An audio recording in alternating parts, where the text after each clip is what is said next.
Hello everyone, before we start the review, I just want to acknowledge that this is the first recording we've done since the invasion of Ukraine by Russian forces. I just want to say that the conflict is on our minds. We are really disturbed and worried about what's going on in the world, and our hearts go out to the Ukrainian people. If anybody listening wants to do something to help but isn't sure how, you could consider donating some money to the Red Cross or the DEC, the Disasters Emergency Committee, both of which have dedicated Ukraine appeals. I'll put links in the show notes. Okay, enjoy the review.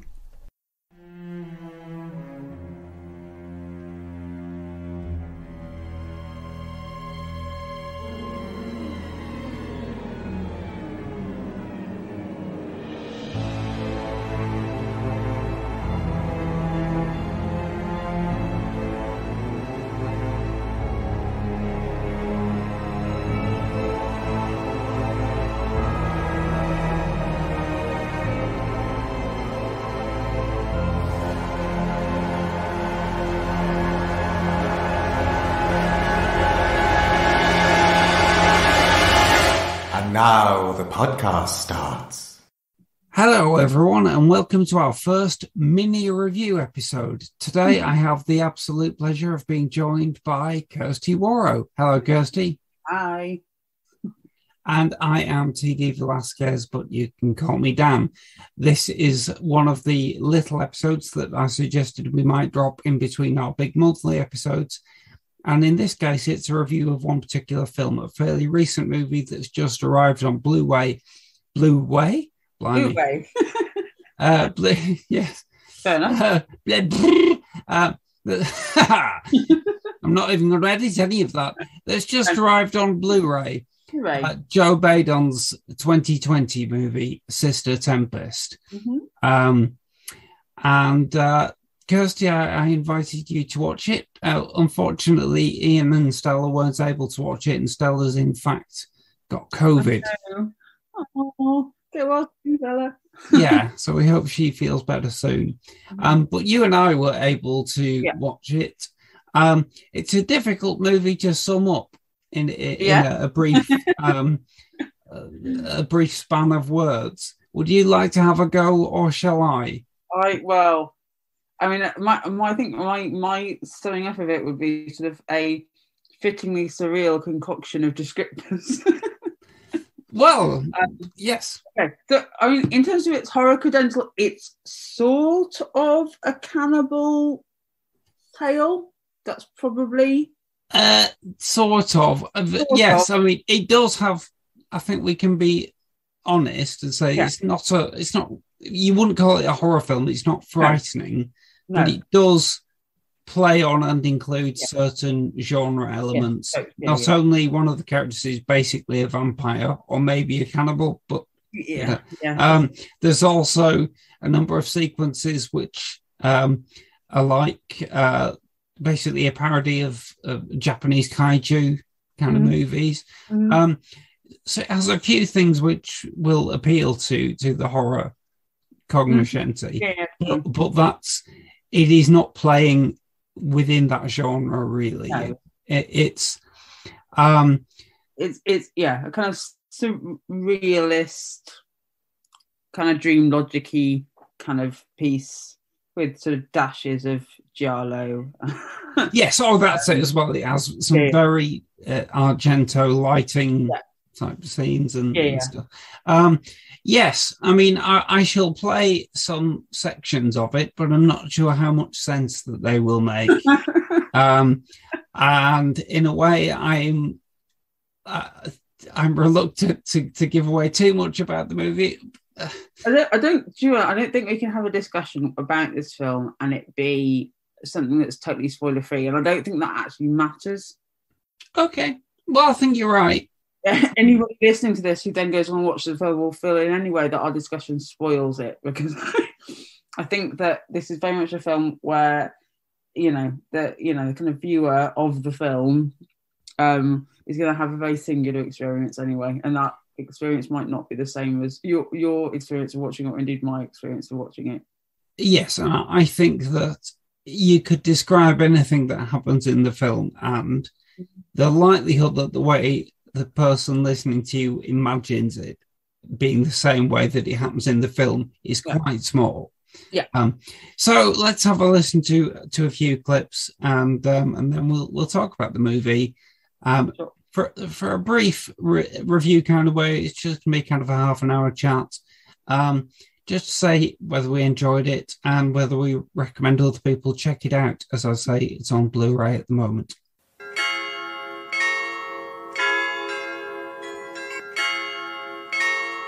I'm going to show you something new tonight. Something ethereal, something trippy, something you haven't ever seen before. May I present to you... Her Majesty.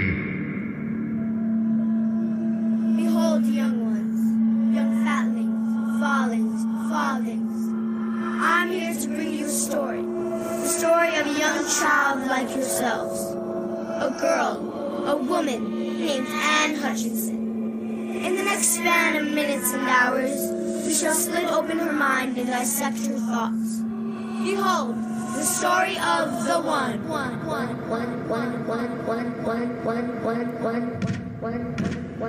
Hold my hand. How was that? Nothing to worry about, ladies. It's just a brown tremor. That's no tremor. Something terrible is coming. Are you comfortable? Did you enjoy the performance? Do you need anything? So that was just a little taste of Sister Tempest, director Joe Badon's extraordinary feature, which is described as a surrealist dark comedy and also as a kitschy, chaotic family melodrama that turns into a surrealist science fiction body horror. So, that's a lot. The movie stars Callie Russell, Linnea Gregg, Holly Bonney and Alex Stage, and won Best Feature at numerous film festivals, including Lausanne Underground Film Festival, Stuff Film Festival and Sin City Horror Fest. It's just been released on Blu-ray and rental streaming via Darkside Releasing, and if, following listening to our review, you're quite intrigued to check out the movie, there'll be links in the show notes through which you can order the Blu-ray or rent the film on streaming. So, our thoughts then? Well, I think I'll just start off by saying I quite loved this movie, Kirsty. I didn't expect to be saying that. It reminded me, in fact, it's kind of taken us full circle, because right back to the first episode of this podcast that you and I recorded, because it reminded me more than anything of Annabilla's The Love Witch. Yeah, no, I'm a connection as well. And like Annabilla, the director Joe Badon kind of got his fingers all over the production. You know, he's involved in the writing, he's involved in the music, the design. He's in the film, and it's. I think that the difficulty with it is that I don't want to patronize it by giving it some label like it's a non-mainstream or it's an alternative film or an art film. But at the same time, I want to manage the expectations of the viewer, because it is not a conventional film. And, you know, it can get your back up at the start because it seems... How can I say this? That at the beginning, it kind of seems almost like it's obviously a low budget production, and that's fine. But at the beginning, it kind of gives an impression of we've got very little money, so we'll just do anything. And there's quite a lot of scenes with kind of clearly apparent artifice going on, and it's kind of arch, and it's clearly making fun of itself from the start, and that's not to everybody's taste. But for me, after the first 10 minutes or so, it settled down and I really started to enjoy it. And I think the reason I enjoyed it, I think, is because nearly every scene in it was surprising. There was something that made me laugh because something just happened that I was completely not expecting. And it is anchored by a pretty strong central performance as well, I think, which is the lead actress is called Carly Russell, who's kind of like a young Frances McDormand, I think. And I think she's quite good. And there is a kind of story. Yeah. It's difficult to story, but yes. No, but it's difficult to ascertain kind of the literal level of it. Yeah. But there's a thematic story about basically two sisters at the start of the movie. The opening shot of the film is the two young sisters at their parents' funeral.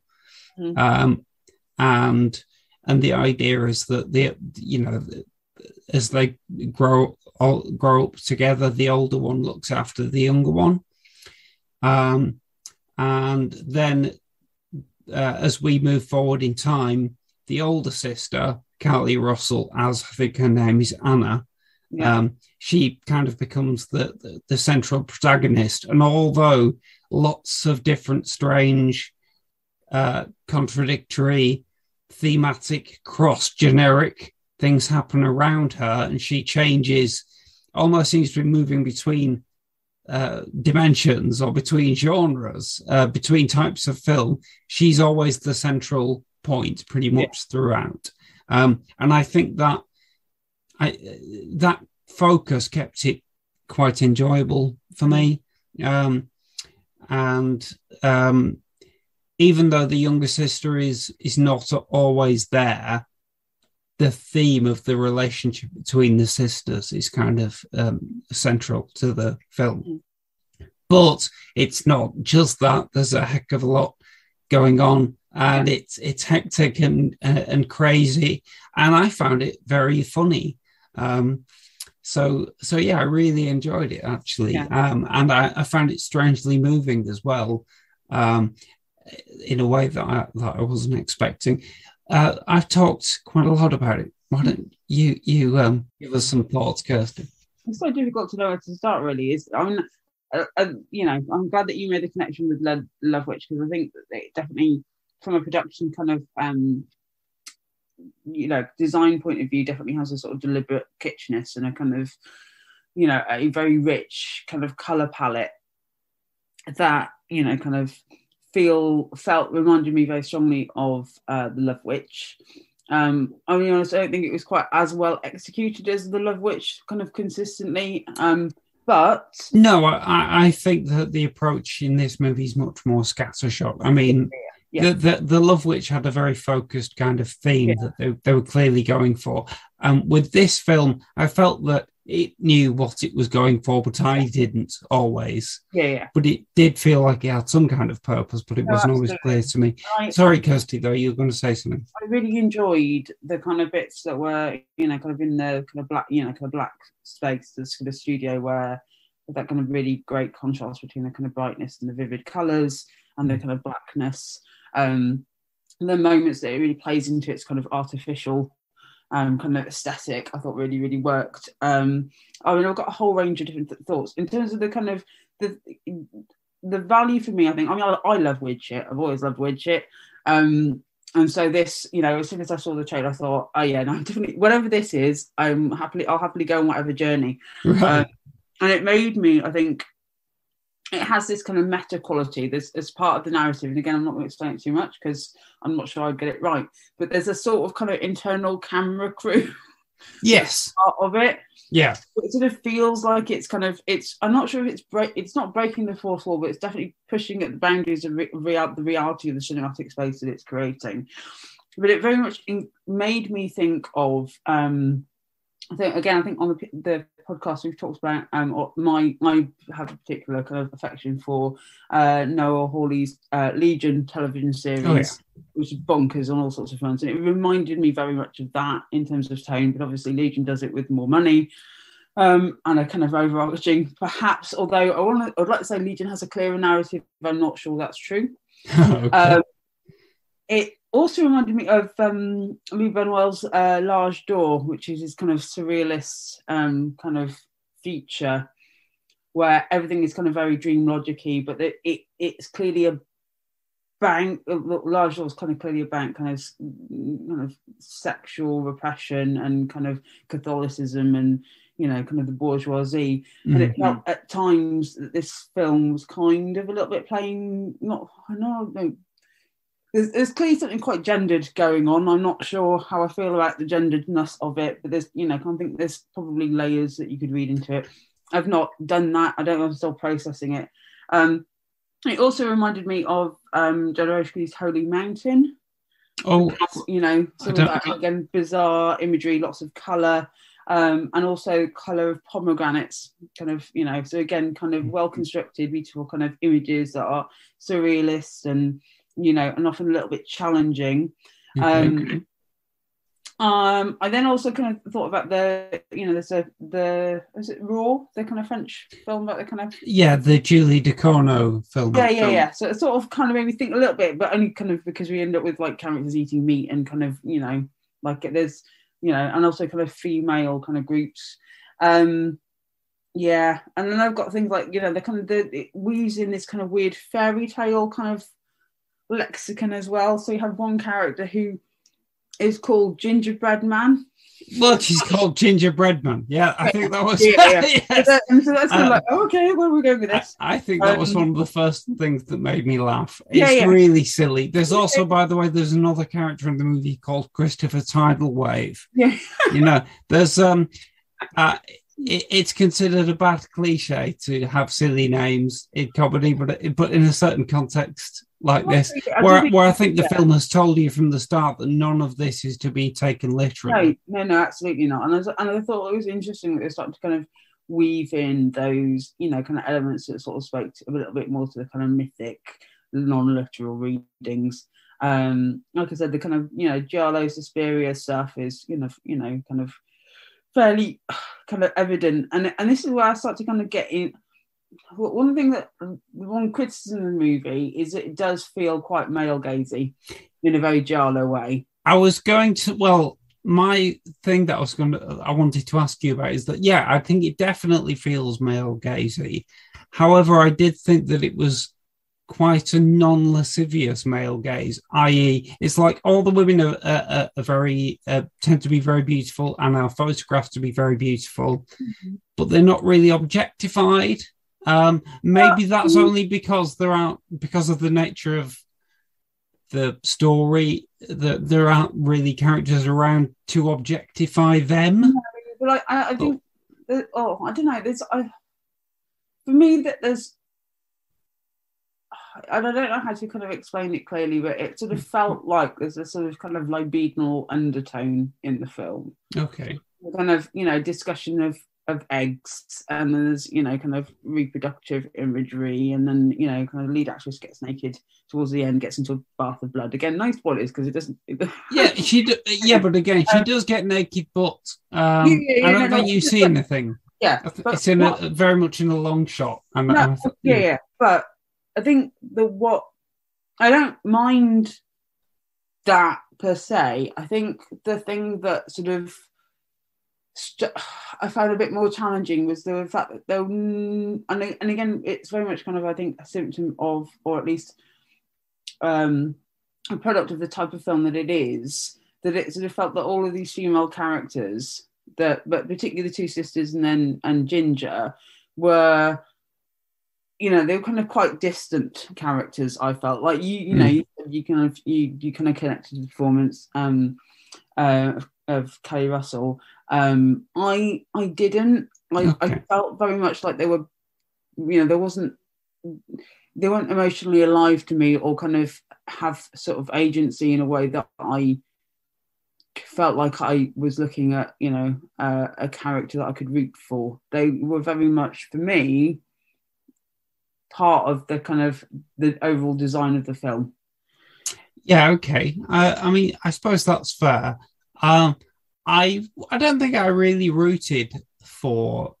Well, no, I mean, I think in order to root for a character, you have to kind of understand the world that they're in and the challenges they face. And I didn't do that, but I did feel some sympathy towards Anna, especially at the end when it's kind of revealed what has been bothering her psychically and what therefore the kind of meaning might be behind all the metaphors that we've been going through.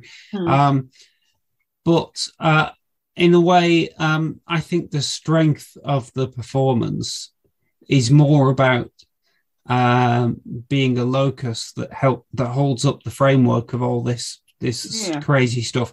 And I mean, I do think for the most part, the movie worked for me as a comedic piece and like a bizarre confection.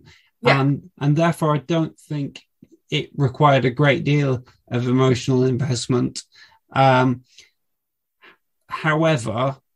I did find it weirdly moving at the end, although not really knowing why. And I think the music had a great part to play in that. I think for me, I mean, I think you're right in terms of saying that kind of emotional investment isn't necessarily what this film kind of tries to elicit or what you need as a viewer, but it is, kind of 2 hours long. Yes. So, but, you're going to be carried along by something. And I feel like there's something for me that I got carried along by was the kind of fabric of the kind of references that I felt that it was making, or and just the idea of it as a sort of an aesthetic kind of cinematic curiosity. And I'm not sure if, I kind of on one level, when the narrative started to make more sense and there was a kind of clarity, or a little bit more of a kind of clarity around what was happening to Anna and kind of the sort of kind of realization, then everything else sort of started to feel like it was making a little bit more sense. I don't think that was entirely cohesive, but I also not sure that the film necessarily needed to make sense of itself in a narrative way, because it's clearly playing in non-narrative traditions. I wondered whether or not it was just sort of slightly kind of, that was there as a way of sort of appeasing the idea that an audience was trying to follow a story, or not. But well, I think that when you're in the low budget filmmaking arena, it's probably a significant challenge to kind of address a tight story, because the tighter you make your story, the more the seams show. Whereas taking a more kind of fractured approach can kind of hide that. So there are things in the movie that. I'll give an example. There's a scene where Anna and her sort of boyfriend Jeffrey are walking along having a conversation, but they're in two different locations at once. But it's the same scene, and there was no way, and it just keeps cutting between one location and the other, and there was no way literally that I could think, that makes sense. What does that mean? But I feel like it felt very purposeful, and the whole film was doing things like that. It wasn't just that bit. No. So, and there's great use of like stock footage and found footage and things that is just kind of cutting the action that kind of comments on what's going on or thematically echoes it. And it's usually done with a great deal of pace and energy, and it's well supported by the sound design and the music. So I felt that all helped it flow on. I will say, yes, it is a very long film for what it is, and I didn't watch it in one sitting. Did you? Yes, I did. Okay, so whereas with me, I watched it in about 3 different chunks. So that probably contributed to the energy level. So did you find it was a bit of a slog at points? Much like the film, I want to say both yes and no. Okay. In that, I think like kind of just trying to figure out where you are as a viewer in relation to this thing, and what is this thing doing, and kind of, is it telling me a story? Is it not telling me a story? And what bits am I meant? How am I meant to read this? All that kind of stuff. Like that takes. It's a little bit like, like, you know, the first time you see a Shakespeare play and you've got to, you know, kind of tune your ear, and you have this sort of period of, you know, kind of acclimation that you need to go through with it. That I found quite challenging. So that sort of first 25-30 minutes, I was just like, I'm enjoying this, but I kind of want it to make more sense, because, you know, we're conditioned, aren't we, to want a narrative and a kind of clear sort of sense of journey. Yeah. Even though I like bonkers stuff. And then I think at a certain point, I think actually when Ginger turned up, I kind of went, oh, okay. I'm with it now. Like, do what you want. And I kind of enjoyed the experimentalness of it and the kind of inconsistency of it, and the, you know, the kind of the artifice and the operaticness of it. And it was, you know, became very kind of expressionist, and I started to worry less about what it meant and what it was, the story that was perhaps trying to tell, and just sort of enjoy the kind of journey of the kind of technique of it. Yeah. And I think it's, you know, for 2 hours and you know, for low budget production, I think it actually, you know, kind of, it's very impressive that they managed to do everything that film does. Yes. And you know, there's a lot going on in it. You know, one of the things that I was thinking about when I was watching it is the kind of more recent kind of American indie films that I've seen that clearly seem to be on a lower budget, that are kind of similar genres.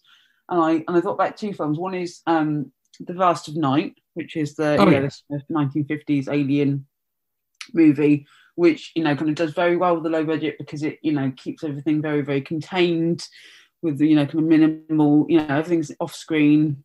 And, you know, kind of very minimal cast. And then I saw another one recently called Dave Made a Maze. All right. I don't know that one. It's a sort of Michel Gondry-esque kind of labyrinth story, where a guy makes a maze out of a labyrinth out of cardboard boxes in his apartment. And then it becomes an actual kind of House of Leaves-y, you know, kind of labyrinth that people get lost in. And there's a Minotaur, and everything's made out of cardboard. Right. That tells a kind of you know, but again, you can kind of see the cheapness of it in the cardboard design, and it's, you know, it's kind of sense of humor about itself. This, I felt, you know, kind of wasn't either of those 2 things, because it was just sort of above and beyond it. You know, you said you didn't want to call it non-mainstream or art film, but I think you kind of have to, you know. Well, I think that, you know, that's where it's drawing from and where it sits. You know, yes, it draws on kind of genre tropes.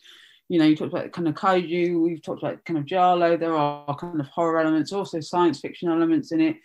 You know, it's drawing a lot on the kind of surrealist tradition. And I think it's for me, I'm absolutely fine kind of labeling it as such. And, you know, for a lot of people, that's not your thing, and so don't watch this movie. But if it is your thing, and you like to get off of something a bit different, then, you know, give it a go. I mean, potentially have a lot of wine or whatever else floats your boat. Yes, I would say so. Maybe my appreciation of this kind of non-mainstream stuff has always been very unsophisticated, because I tend to just like it if it makes me laugh.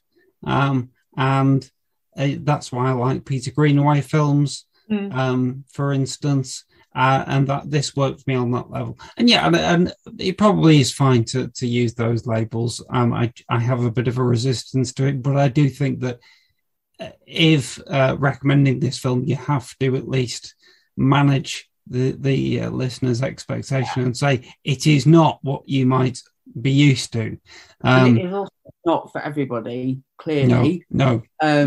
You know, and I think one of the things I'm kind of reflecting on is that in a way how this film, and apologies to Joe, who hopefully will listen to this, as we're kind of, you know, talking about his film in you know, kind of a positive and hyperbolic ways, is that I was wondering about my kind of snobbery towards kind of art film in general, that because this is American, because it's low budget, that I always thought, oh, maybe, you know, is it just trying to be art film? Because for me, so much of my experience of that stuff is European. Sure. And so that's, you know, that's a kind of, you know, a kind of misconception that I had to kind of deal with when I was watching it, that idea of that, you know, it can't be, but, you know. No, I remember that one of my favourite kind of surrealist films, Maya Damon's Meshes of the Afternoon, is American. So shut up, Kirsty. And I thought about Maya Deren while I was watching this as well. So, good point. No, I really enjoyed it. I think it's really recommendable. I think, it's outside the existing kind of mainstream genres. For instance, you wouldn't look at this film and go, "Oh, Joe Badon he should make a great action movie," or whatever. It doesn't fit into any category really, but it really seems to know what it is. Yeah. One thing I noted was that I thought all the performances were really good in that they seemed to, the actors didn't look like they didn't know where they were. They were delivering sort of arch but very purposeful performances at all times, I thought, and everything kind of worked to a consistent tone. So there are lots of little moments as well that I thought, gosh, I'd really like to see like where that character goes, or kind of what their deal is. So the guy, I'm not sure who it is, but there's a guy who kind of turns up and he's adjusting the camera, and then he's like in a workshop. Yeah, the guy with the walking stick. Yeah. It seems like a little bit of a kind of god kind of surrogate, maybe. I don't know. Yeah, he has the monologue over the opening credits, doesn't he? So you might go into it thinking that he's going to play a much larger role in it than he actually does. What's his deal? And I like to, kind of a little bit more time. And then also I just remembered as well I'm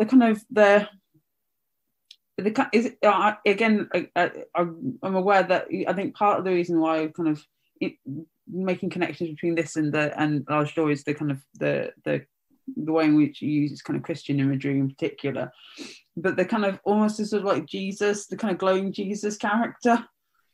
So there's a car crash, and then there's the guy on the side of the road who's covered in blood, and then Anna's kind of lamenting the fact that he's dead. Oh yeah. Kind of guy, he turns up and he's glowing, and that as a obviously I'm aware it's kind of visual effects and digital monkeying, but I thought that was a kind of really startling kind of image in the film. Oh, and there's lots of really nice and remarkable weird visual. There's also a lot of kind of stuff that you could think of as being quickly thrown together, kind of strange costume decisions, and but as it goes on, there's a consistency to the use of those elements, which makes it seem less thrown together. Yeah. But certainly, this is why I say the first kind of few minutes of the film can be kind of off-putting. What I would strongly suggest anyone does is give it at least 20 minutes. Yeah. Let it really kind of show itself before you make a snap judgment about it. Yeah. Because I do think that it's worth going through, and there's fun to be had from it. Maybe it would be better to watch it in a few sections like I did. Again, Peter Greenaway always used to say that he didn't mind if people didn't watch his films all at once, because it was more about the moments and the kind of collage of the thing. And this kind of reminded me of that. But well, we've been talking about it for half an hour or so I think that's all we can really say. But I think it's a recommendation from me. Would you agree cautiously then, Kirsty? Yeah, and just, kind of not to summarise, but, as you're talking there, I just thought, I'd actually really like to see this in the cinema. Because I think, the kind of experience of a really good projection and kind of darkened room and look at lots of other people sort of willing to kind of go on that journey will be a really interesting experience. Yeah, I think, there's a lot of inventive film that's certainly happened in the last couple of years that, because of the global situation, has not made it to a big screen, and it would be really good to see it, because I think, low budget filmmakers these days are doing very inventive things with high definition video, which we're maybe used to seeing on our laptop screens or whatever, on YouTube videos, but we're not used to seeing in a cinematic environment, and I would like to have that experience, actually, because that's what makes the art form what it is. So, Okay, so that's 2 thumbs up then. Yeah. All right, nice one. Well, that concludes our first mini review episode. Thank you so much, Kirsty. Oh, thank you for kind of sending this my way. I'm glad that I've seen it. I felt definitely enriched by it. Oh, brilliant. I feel the same. So fantastic. Okay, well, thanks for listening, everybody. And in a couple of weeks, we'll have our monthly major episode and maybe some more mini review episodes in due course as well. Take care and stay well. Bye-bye. You have been listening to And Now the Podcast Starts. Produced and released by Ambidextrous Solutions Limited. Presented by Kirsty Warrow and T.D. Velasquez. Special thanks to Greg Hume for our original theme music and to Brian Gorman for our original artwork. All dialogue and music clips from films, TV shows, and trailers are used for the purposes of criticism in the spirit of fair dealing as defined in UK law and fair use as defined in US law. No copyright infringement is intended. Please visit our home on the web, www.andnowpodcast.com, for more content and contact details. Or visit our Facebook pages at AndNowPod or at Lee Cushing Pod.